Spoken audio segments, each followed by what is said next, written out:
Elle est la seule chanteuse ivoirienne à avoir obtenu 2 disques d'or et plus de 45 prix et trophées. Parmi ses distinctions, prix Ngomo pour la paix, 1980. Née le 21 mai 1957 à Adjamé Dallas, un quartier populaire d'Abidjan, Aïcha Koné est une figure emblématique de la musique ivoirienne. Originaire de Gbon, dans le département de Boundiali au nord de la Côte d'Ivoire, elle est la benjamine d'une fratrie de 15 enfants. Son père, docteur Moussa Yanourga Koné, était un médecin sénoufo, homme rigide et respecté, tandis que sa mère, Ferima Makoura Traoré, était originaire de Daloa, dans l'ouest du pays.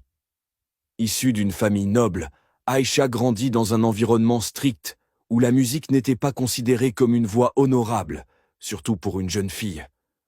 Pourtant, dès son plus jeune âge, elle est fascinée par les sonorités mandingues, les voix puissantes et les rythmes traditionnels. Elle aimait chanter, danser, et se laissait porter par les mélodies qu'elle entendait dans les rues et à la radio. Son entrée dans le monde musical fut semée d'embûches. Son père s'opposait farouchement à sa vocation artistique, craignant qu'elle ne devienne une griotte, statut mal vu dans certaines cultures mandingues. Mais Aïcha persévère. Elle intègre l'orchestre de la radio-télévision ivoirienne, ORTI, comme choriste, sous la direction de Bonkana Maïga, qui deviendra son mentor et arrangeur attitré. C'est George Benson, alors directeur des programmes de la RTI, qui la révèle au grand public. Elle y côtoie des géants comme Manu Dibango et apprend à structurer sa carrière avec rigueur. Son premier 45 tours, Denikeleni, sort en 1979, marquant le début d'une ascension fulgurante. Influencée par Myriam Makeba, Nana Mouskouri et Enrico Macias, elle développe un style unique mêlant poro-dance, mandingo et variétés africaines, chantant en sénoufo, dioula et malinké. Les années 1980 et 1990 sont celles de la consécration.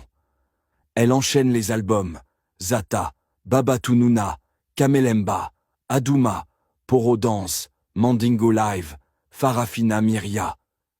Elle devient une artiste de scène internationale, se produisant à travers le monde. Elle est la seule chanteuse ivoirienne à avoir obtenu 2 disques d'or et plus de 45 prix et trophées. Parmi ses distinctions, prix Ngomo pour la paix, 1989, ex-Zaïre, Lion d'or, 2003, Guinée, Tamani d'honneur, 2005, Mali, Koundé d'honneur, 2008, Burkina Faso.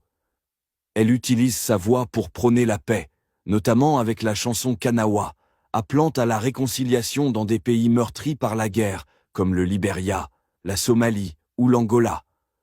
Son apogée artistique se situe entre 1986 et 2006, période durant laquelle elle est omniprésente sur la scène africaine.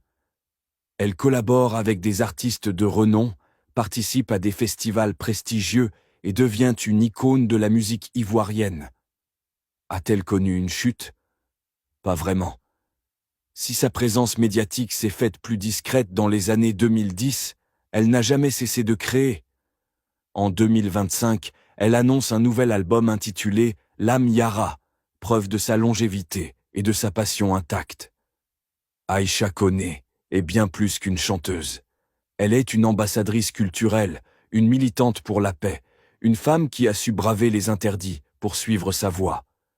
Elle a ouvert la voie à des générations de femmes artistes en Côte d'Ivoire et au-delà.